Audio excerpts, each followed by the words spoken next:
ఈరోజు మన అందరము గత 4-5 రోజుల నుంచి చెప్తానే ఉన్నాం, అందరం కలిసి వెళ్దామయ్యా, ఒక మంచి వాతావరణంలో కలిసి మన అందరం మెలిసి అక్కడికి వెళ్ళి చూసి తప్పు జరిగిందా జరగలేదా, తప్పు జరిగితే తప్పు జరిగిందని నిర్ధారిస్తే తప్పుకు కారణం ఎవరు, దాన్ని నిర్ధారిస్తే దానికి విధించాల్సిన శిక్ష ఏంది, ఈ సభలో చర్చించుకొని ఈ సభ ద్వారా ఒక మంచి సాంప్రదాయానికి తెరదీద్దామనేదే మా ఆలోచన.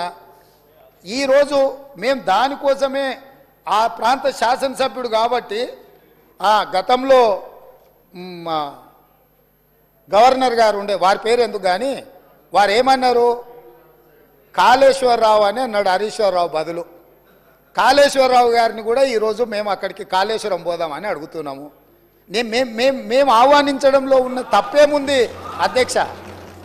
ఇప్పుడు మేము ఒకవేళ బై రోడ్డు మేము బస్సులు పెట్టుకున్నాం, అందరం కలిసిపోయినట్టు ఉంటుందని. ఒకవేళ ఏదైనా మీకు బస్సులో ఇంత దూరం ప్రయాణం చేయడానికి ఏదైనా ఉంటే ప్రభుత్వానికి అధికారికంగా హెలికాప్టర్ ఉన్నది.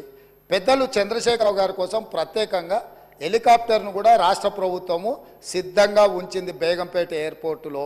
కాబట్టి దయచేసి దీన్ని వివాదాలకు తావియకుండా మనందరం ఒక్క మాట మీద ఉండి, కూలిపోయిన మేడిగడ్డ గురించి పేలిపోయిన వాళ్ళు కూలిపోయింది సార్, వారు ప్రశాంత్ రెడ్డి గారు ఆర్ఎండ్బి మినిస్టరు, వారు ఇట్లా మాట్లాడుడేంది, వీళ్ళే బాంబులు పెట్టి పేల్చిందని పోలీస్ స్టేషన్లో కంప్లైంట్ పెట్టిండ్రు. బాంబులు పెట్టి పేలిస్తే సింపుల్ లాజిక్ అధ్యక్ష, ఏదైనా బాంబులు పెట్టి పేలిస్తే శకలాలు గాల్లోకి ఎగురుతాయి అధ్యక్ష, భూమిలోకి పోవు. ఇది ఆళ్ళు రాసే అబ్బాయికైనా అర్థమైంది, బాంబులు పెట్టి పేలిస్తే గాల్లోకి ఎగురుతుంది అధ్యక్ష, భూమిలోకి కుంగదు.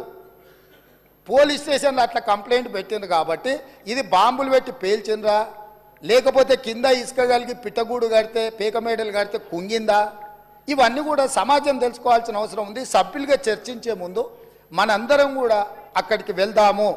కాబట్టి దయచేసి సభాపక్ష నాయకుడుగా ప్రధాన ప్రతిపక్ష నాయకుడు శ్రీ చంద్రశేఖరరావు గారిని, అదేవిధంగా మాజీ సాగునీటి పారుదల ఆర్థిక శాఖ, ఎందుకంటే అన్ని నిధులు విడుదల చేసింది వారే కాబట్టి హరీష్ రావు గారిని, మా పెద్దలు కడెం శ్రీహరి గారికి ఈ తెలంగాణ సమాజం పట్ల, ఈ సమస్యల పట్ల, సాగునీటి ప్రాజెక్టుల పట్ల వారికి ఒక అవగాహన ఉన్నది.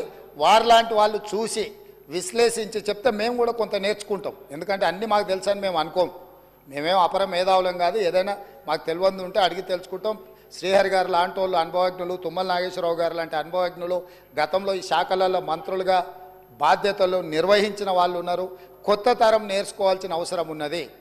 నాకు కూడా శాఖలు ఎప్పుడు నేను నిర్వహించలేదు కాబట్టి నాకు కూడా నేర్చుకోవాల్సిన అవసరం ఉన్నది. నేర్చుకోవడానికి నేను సిద్ధంగా ఉన్నా. కాబట్టి దయచేసి ఇక్కడ నుంచి మనం అందరం బయలుదేరి అక్కడ చూసి అక్కడ ఉన్న పరిస్థితులను అన్నిటిని కూడా అవగాహన చేసుకొని రేపో ఎల్లుండో తమరి అనుమతి తీసుకొని మంత్రి గారు శ్వేతపత్రం ప్రవేశపెడతారు.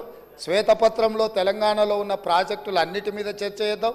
అదేవిధంగా కాళేశ్వరరావు గారి మీద వీటి మీద చర్చ చేద్దాం.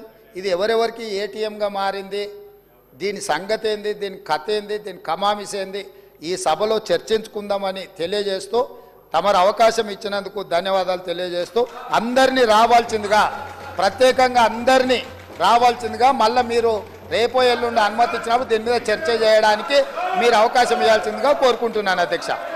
The house is urgent to meet again at 10 a.m. tomorrow Wednesday, the 14th February 2024.